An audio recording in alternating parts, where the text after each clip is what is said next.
Hello everyone, welcome back to my channel. आज का video का टॉपिक बेसिकली रहने वाला है हाउ टू कवर बैकलॉग। और मैं समझता हूँ इस मोमेंट में यह टॉपिक बहुत इंपॉर्टेंट है, क्योंकि जो बच्चे जेई 2026 की प्रिपरेशन कर रहे हैं उन बच्चों के लिए अभी सबसे बड़ा प्रॉब्लम या कहो सबसे बड़ा डाउट है कि कैसे 2 से 3 मंथ में क्लास 11th के जो बैकलॉग क्रिएटेड हो गए उनको क्लियर करके हम क्लास 12th में एंटर करें। तो तुम एकदम सही जगह पर लैंड की हो। इस वीडियो में तुम्हें complete step by step process बताया जा रहा होगा किस तरह से तुम्हें अपने जो बैकलॉग क्रिएटेड है उनको क्लियर करना है।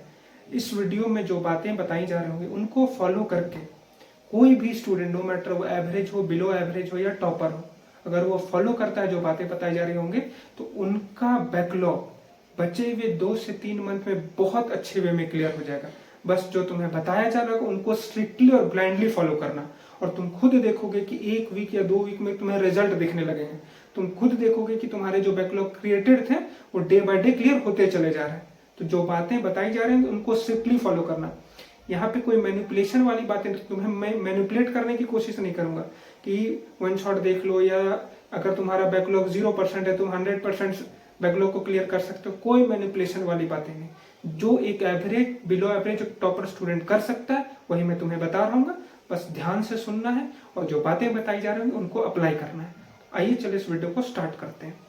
और जिन बच्चों का टारगेट जेई 2026 है और जिन बच्चों का यह है कि 2026 में मुझे एक अच्छे कॉलेज में एंटर करना है, वो आईआईटी हो सकता है, एनआईटी हो सकता है, ट्रिपल आईआईटी हो सकता है या अदर गवर्नमेंट कॉलेज हो सकते हैं, उन बच्चों के लिए मेरे पास एक डेडिकेटेड 1-to-1 मेंटरशिप प्रोग्राम है।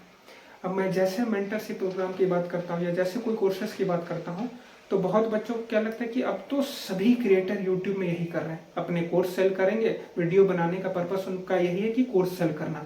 और एक बात मैं बता दूं, बाकी जो टीचर्स हैं या बाकी जो कोर्सेज हैं वह यह बोल के तुम्हें कोर्स सेल करते हैं कि मैं तुम्हें आईआईटी दिला दूंगा, आईआईटी बॉम्बे में सीएससी, आईआईटी दिल्ली में सीएससी या ट्रिपल आईआईटी या एनआईटी। मैं वो नहीं बोलता। मेरे मेंटरशिप का एक ही पर्पस है, और वह पर्पस क्या है कि मैं बच्चों को पढ़ाई के प्रति उनका जो इंटरेस्ट खो गया है वो डेवलप कराने की कोशिश करता हूँ।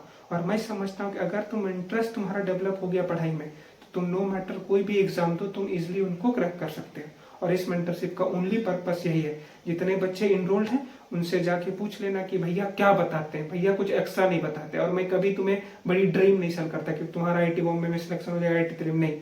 मेरा एक ही पर्पस है, पढ़ाई को इंटरेस्टिंग बनाना और पढ़ाई में तुम्हारा इंटरेस्ट डेवलप कराना, क्योंकि वह हो गया और वही बेसिक रीजन, वही कोर प्रिंसिपल, वो अगर किसी बच्चे के अंदर आ गया तो वो कोई भी एग्जाम को इसलिए क्लियर कर सकता है।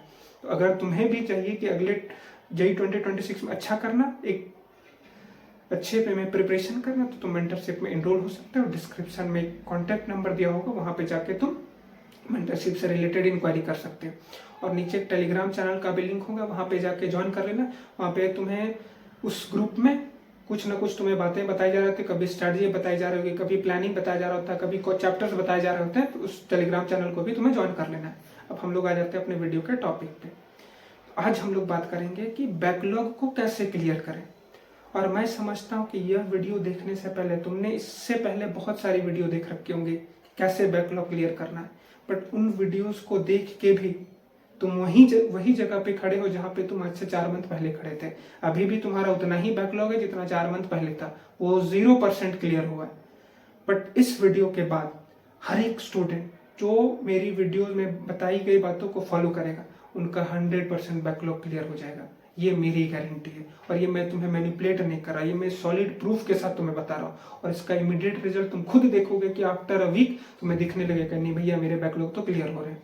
तो क्या वह स्टेप्स है, क्या वह प्रोसेस है बैकलॉग क्लियर करने का, वो मैं तुम्हें बता दूं। उसके पहले और एक इंपॉर्टेंट बात, अगर तुम्हारे बैकलॉग क्रिएटेड हो गए हैं तो बहुत बच्चों के माइंड में ये थॉट आएगा कि अब मेरे से जेई नहीं हो सकता है। बहुत बच्चे बैकलॉग को एज अ रिग्रेट लेते हैं और उसी रिग्रेट के वजह से उनका बैकलॉग कभी क्लियर नहीं होता और वो हमेशा बैकलॉग के ट्रैप में ही फंसे रहते हैं।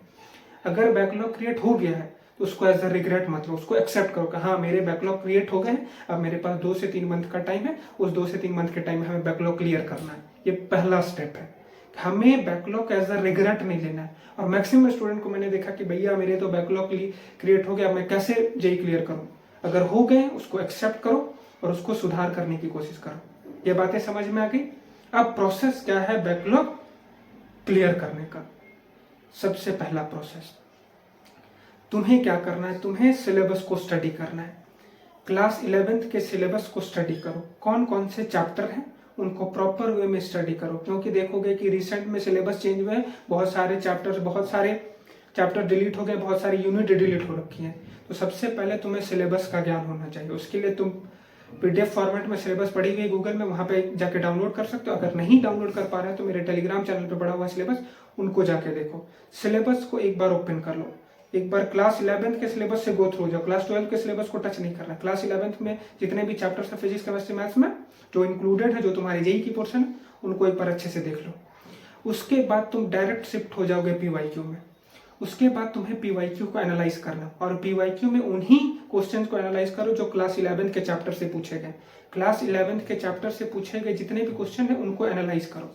और जब एनालाइज करो तो एक बात ध्यान देना कि किस किस चैप्टर से पिछले 4 या 5 सालों में मैक्सिमम नंबर ऑफ क्वेश्चन पूछे गए, उस चैप्टर का लिस्ट तुम्हें बनाना है। फिजिक्स की अलग लिस्ट होगी, केमिस्ट्री की अलग लिस्ट होगी, और मैथ्स की अलग लिस्ट होगी। और वह लिस्ट कहाँ से बनाओगे? पीवाईक्यू को एनालाइज करके, कौन सा हाई वेटेज टॉपिक है, कौन सा लो वेटेज टॉपिक है, वो लिस्ट प्रिपेयर हो गया। अब उस लिस्ट के अकॉर्डिंग तुम्हें अपने बैकलॉग को क्लियर करना है। ये नहीं कि सारे 11th के चैप्टर्स को कवर करने। अगर तुम चाहो तो 0 से 100% जितना क्लास 11th का सिलेबस है उनको 2 या 3 मंथ में अगर तुम कवर करना चाहो, कोई भी स्ट्रेटजी फॉलो कर लो, नहीं कवर होने वाला है। तो हमें क्या करना है, हमें वो जो लिस्ट बना रखा है हमने पीवाईक्यू को एनालाइज करके उसके अकॉर्डिंग ही चैप्टर्स कवर करने हैं।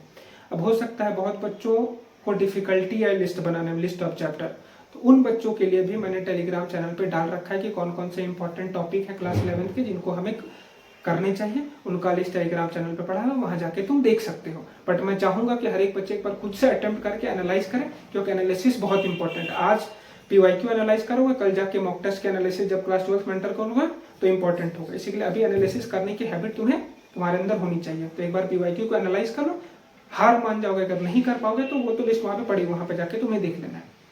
अब क्या तुम्हारे पास लिस्ट रेडी हो गई, फिजिक्स के चैप्टर की लिस्ट, केमिस्ट्री के चैप्टर की लिस्ट, अब मैथ्स के चैप्टर की लिस्ट तुम्हारे पास रेडी है। अब उस लिस्ट के अकॉर्डिंग हमें चैप्टर्स कवर करने हैं। पहले ही मैं वार कर दूं, सारे चैप्टर तुम्हें नहीं करने की नीड है, सारे चैप्टर का इंपॉर्टेंट नहीं है। जो लिस्ट में चैप्टर्स उनको हमें कवर करना है। अब कैसे कवर करें? सबसे बड़ा सवाल है कि भैया मेरे पास तो लिस्ट रेडी होगी, फिजिक्स केमिस्ट्री मैथ्स की लिस्ट मैंने बना रखी है, हम उनको कवर कैसे करें? तो सबसे पहले क्या करो, लेट्स से एग्जांपल एक टॉपिक है क्लास 11th के फिजिक्स का काइनेमेटिक्स। काइनेमेटिक्स उस तुम्हारी लिस्ट में एडेड है। काइनेमेटिक्स के लिए सबसे पहले क्या करोगे, काइनेमेटिक्स के लेक्चर देखोगे। जिस भी कोचिंग में इनरोल्ड हो, अगर किसी कोचिंग में इनरोल्ड नहीं सेल्फ स्टडी कर रहे हो तो यूट्यूब में जाके डिटेल लेक्चर देखोगे। डिटेल लेक्चर तुम्हें काइनेमेटिक्स का देखना, हो सकता है 10 लेक्चर हो, 20 लेक्चर हो या 8 लेक्चर हो, वो डिटेल लेक्चर देखना है। और जब लेक्चर देख रहे हो तो लेक्चर देखते वक्त हमेशा फोकस करना है जो कॉन्सेप्ट टीचर पढ़ा रहे हैं उन पे ध्यान देने की। ये ना कि लेक्चर वहां पे टीचर करवा रहे हैं, यहाँ पे तुम नोट करे जा रहे हो, नहीं।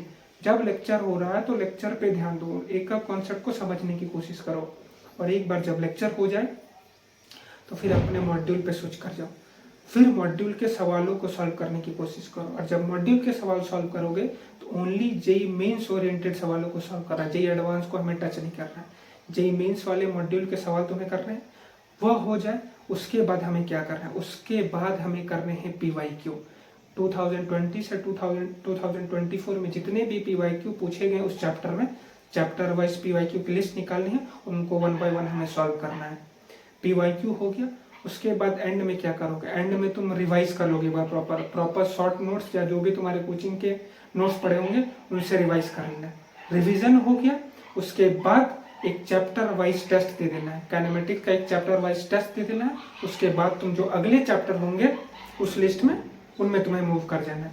तो इसी वे में हमें चैप्टर्स को कवर करने हैं। पहले हम डिटेल लेक्चर देखेंगे, उसके बाद मॉड्यूल के क्वेश्चन सॉल्व करेंगे, फिर पीवाईक्यू करेंगे, फिर रिवीजन और एंड में चैप्टर वाइज टेस्ट। ये 5 स्टेप फॉलो करने हैं और यही 5 स्टेप फॉलो करके उस लिस्ट में जितने चैप्टर पड़े हुए वो हमें कवर करने हैं। इसी तरह से तुम फिजिक्स के लिए पढ़ाई करोगे, केमिस्ट्री के लिए पढ़ाई करोगे, मैथ्स के लिए पढ़ाई करोगे। और यही तरीका है और यही वन एंड ओनली वे है जिससे तुम्हारा बैकलॉग कवर होगा। और बहुत ऐसे टीचर आएंगे, बहुत ऐसे यूट्यूबर आएंगे जो तुम्हें बताएंगे कि तुम वन शॉट से कवर कर सकते हो। देखो, वन शॉट से किया हुआ चैप्टर तुम्हें कभी भी वह कॉन्फिडेंस नहीं देगा जो डिटेल लेक्चर तुम्हें दे रहा होगा। ये तुम्हें भी पता है। जितने चैप्टर्स हमें करने हैं, एक तो ऑलरेडी लिमिटेड चैप्टर करना, जब लिमिटेड चैप्टर्स ही करने तो क्यों ना हम उन्हें डिटेल वे में करें। तो जितने चैप्टर उस लिस्ट में होंगे उनको हमें डिटेल वे में ही पढ़ाई करनी है। यह बातें समझ में आ गई। यही वे है तुम्हारा बैकलॉग कवर करने का। अब तुम में से बहुत बच्चों का यह सवाल होगा कि भैया सारे चैप्टर्स अगर नहीं करते हैं हम क्लास 11th के, तो क्लास 12th में जो टॉपिक यूज होंगे या जो कॉन्सेप्ट यूज होंगे क्लास 11th के, उनमें उनको समझने में कठिनाई आएंगी। यस, डिफिकल्टी तो आएगी। अब उस डिफिकल्टी को कैसे रिमूव करें, क्या अप्रोच रहने वाला है? तो देखो, अगर क्लास 12 पढ़ते वक्त किसी चैप्टर में क्लास 11 का कॉन्सेप्ट यूज हो रहा हो और वह कॉन्सेप्ट तुमने नहीं पढ़ रखा या उस कॉन्सेप्ट वाले चैप्टर्स को तुमने नहीं करा है, तो उस मोमेंट में क्या करोगे? जब तुम क्लास 12 में स्ट्रगल करोगे तो उस पर्टिकुलर कॉन्सेप्ट को तुम जाके यूट्यूब में सर्च कर लेना या गूगल में सर्च कर लेना। उस मोमेंट में तुम्हारा 2 से 3 मिनट में वो कॉन्सेप्ट क्लियर हो जाएगा। अब एक कॉन्सेप्ट को कवर करने के लिए हम सारे चैप्टर्स को तो नहीं कवर कर सकते क्योंकि उतना हमारे पास टाइम नहीं। तो इसी वे में जो छोटे मोटे कॉन्सेप्ट है जो क्लास 12 में यूज होंगे, जो तुमने क्लास 11 में नहीं कर रखे होंगे, उनको तुम गूगल या यूट्यूब की मदद से उसी 2 या 3 मिनट में कवर कर सकते हो। ये कोई बहुत बड़ी डील नहीं है। बहुत बच्चों का यह रहता है कि भैया अगर सारे चैप्टर नहीं करेंगे तो 12 में स्ट्रगल होगा। कुछ कुछ कॉन्सेप्ट आएंगे क्लास 11 के, बट उनको तुम उसी मोमेंट में क्लियर कर सकते हो और मैक्सिमम चैप्टर तो तुम करके ही जा रहे हो क्लास 11 के। तो ये बातें समझ में आ गई।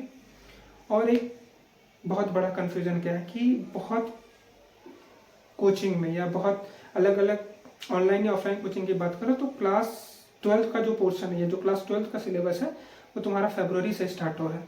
क्लास 12 के क्लासेस तुम्हारे फरवरी से स्टार्ट हो रहे हैं और जनवरी से फरवरी ही तुम्हारा टाइम मिल रहा है बैकलॉग को कवर करने का। तो मैं तुम्हें रिकमेंड करूंगा जैन टू फरवरी के बजाय जैन टू मार्च में तुम अपने बैकलॉग को कवर करने की कोशिश करो। फरवरी में जो तुम्हारे क्लास 12 के क्लासेस होंगे उनको तुम रिकॉर्डेड फॉर्म में भी देख सकते हो। ये ना कि क्लास 12 के भी क्लासेस कर रहे हैं, क्लास 11 के भी बैकलॉग कर रहे हैं। नहीं, क्लास 11 के चैप्टर्स को हमें कर लेना है जनवरी से मार्च के बीच में। उसके बाद मार्च एंड या अप्रैल फर्स्ट वीक में हम क्लास 12 को स्टार्ट करेंगे। अब तुम में से बहुत बच्चे बोलेंगे भैया फिर तो क्लास 12 का बैकलॉग क्रिएट हो गया। वो बैकलॉग नहीं है, क्लास 11 के ही टॉपिक में तुम्हें टाइम लग रहा होगा। क्लास 12 का टॉपिक उतना डिफिकल्ट नहीं। क्लास 12 का टॉपिक अगर तुम अप्रैल से भी स्टार्ट करते हो तो by the end of December सारे चैप्टर तुम इजीली बहुत अच्छे वे में कवर कर लोगे। मेन कठिनाइयां आएंगी तुम्हारी क्लास 11 को कवर करने के। तो इसी के लिए मैं बोल रहा हूँ क्लास 11 का जो बैकलॉग है उसमें मिनिमम 2 मंथ का टाइम इन्वेस्ट करो और 2 मंथ के टाइम में तुम्हारा क्लास 11 में जितने भी बैकलॉग क्रिएटेड है वो बहुत अच्छे वे में कवर हो जाएंगे। और उसके बाद क्लास 12 में एंटर करोगे, तुम्हारे अंदर एक कॉन्फिडेंस रहेगा कि मैं क्लास 11 को बहुत अच्छे वे में पढ़ के आ रहा हूँ। और यही अप्रोच फॉलो करना है। इस अप्रोच को फॉलो करके तुम्हारा डेफिनेट है कि सारे जो बैकलॉग क्रिएटेड है वो क्लियर हो जाएंगे by the end of March. ये फॉलो करके देखो, अगर नहीं रिजल्ट हो तो फिर मुझे बताना। बट जो स्टेप मैंने बताया वही स्टेप हमें फॉलो करना है। अननेसेसरी वीडियोस नहीं देखनी, अननेसेसरी रिकमेंडेशन को हमें नहीं फॉलो करना। जो मैंने बता रखा है वही अप्रोच है और वही वन एंड ओनली अप्रोच है तुम्हारा बैकलॉग क्लियर करने का। नहीं तो अगर देखा जाए तो 1000 अप्रोच है।